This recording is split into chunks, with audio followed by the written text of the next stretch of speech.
कल्याण डोंबिवली महानगरपालिकेच्या रुग्णालयातील गैरव्यवस्थेचा मुद्दा पुन्हा एकदा ऐरणीवर आलाय। शास्त्रीनगर रुग्णालयानंतर आता कल्याणच्या रुक्मिणीबाई रुग्णालयातील कथित हलगर्जीपणाचा प्रकार समोर आला असून या घटनेमुळे रुग्णांच्या नातेवाईकांमध्ये संतापाचं वातावरण आहे।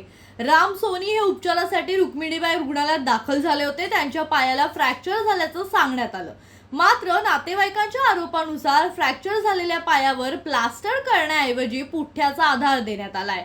रुग्णालयात प्लास्टरसाठी आवश्यक साहित्य उपलब्ध नसल्याचं सांगण्यात आल्याचा दावा नागरिकांनी केलाय। इतकेच नव्हे तर प्लास्टरचे साहित्य बाहेरून आणण्यास सांगण्यात आल्याचा आरोपही करण्यात आलाय। उपचार सुरू करण्यापूर्वी पैशांची मागणी करण्यात आल्याचा दावाही रुग्णांच्या नातेवाईकांकडून करण्यात आलाय। या प्रकाराची माहिती मिळताच मनसेचे नगरसेवक गणेश लांडगे यांनी रुग्णालय प्रशासनाला धारेवर धरलं। महानगरपालिकेच्या रुग्णालयात येणाऱ्या सर्वसामान्य नागरिकांना मूलभूत उपचारासाठी बाहेरून साहित्य आणावे लागत असेल तर या व्यवस्थेवर प्रश्नचिन्ह निर्माण होत असल्याचं त्यांनी म्हटलं आहे। रुग्णालयातील गैरव्यवस्था आणि हलगर्जीपणा तातडीने दूर न केल्यास रुग्णालयाला टाळे ठोकण्याचा इशारा मनसेकडून देण्यात आलाय। दरम्यान महानगरपालिका प्रशासनाने या प्रकाराची तातडीने चौकशी करून सत्यता स्पष्ट करावी, दोषी आढळल्यावर कारवाई करावी आणि रुग्णालयात आवश्यक वैद्यकीय साहित्य उपलब्ध करून द्यावे अशी मागणी करण्यात आली आहे। माझं नाव अभय सोनी आहे। हे माझे वडील आहेत। त्यांना दुपारी मी आणलं दवाखान्यात 4-4:30 ला।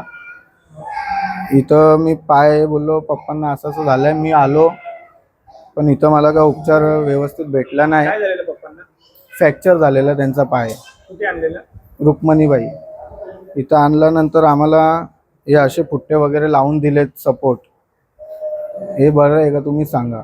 आणि प्लास्टर का नाही घालून दिला? प्लास्टर बोलतात अवेलेबल नाही आहे आमच्याकडे आणि त्या प्लास्टरचे पण बोलतात का 200 रुपये बाहेरून भेटेल। तुम्ही जर आम्हाला 400 रुपये दिले, 200ला 1 4 लागतील।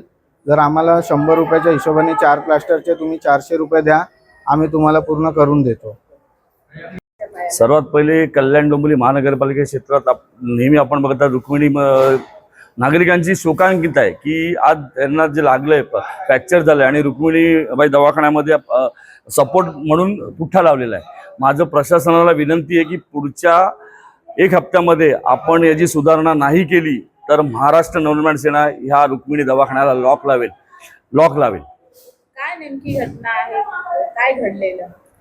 हे 4:30 वाजता राम सोनी म्हणून हे माझ्या प्रभागात राहतात। हे रुक्मिणीबाई दवाखान्यात आलेले, तर त्यांना ऑर्थोपेडिक मॅडम डॉक्टर होत्या। त्यांनी त्यांचा एक्सरे काढला। एक्सरे काढल्यानंतर असं समजलं की त्यात फ्रॅक्चर आहे। तर डॉक्टरांनी सांगितलं वॉर्ड बॉयना की यांचं प्लास्टर करून घ्या सांगितल्यावरती इथे जे हे कर्मचारी आहेत त्यांनी सांगितलं आमच्याकडे प्लास्टर अवेलेबल नाही आहे। पण त्यांच्या मुलाला ते सांगतात की तू बाहेरनं आणलं तर तुला 200 रुपयाप्रमाणे एक पडेल, तर त्याचे 800 रुपये जातील। तू आम्हाला एक प्लास्टरचे 100 रुपये असे 400 रुपये दे, आम्ही तुला प्लास्टर करून देतो।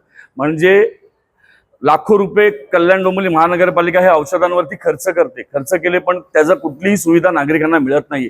आणि इथे फ्रीमध्ये औषधं मिळत जाते तर इथे त्यांच्याकडनं पैसे घेतले जाते। ही सर्वात मोठी शोकांकित आहे। राहुल कांबळे, जनशक्ती, कल्याण।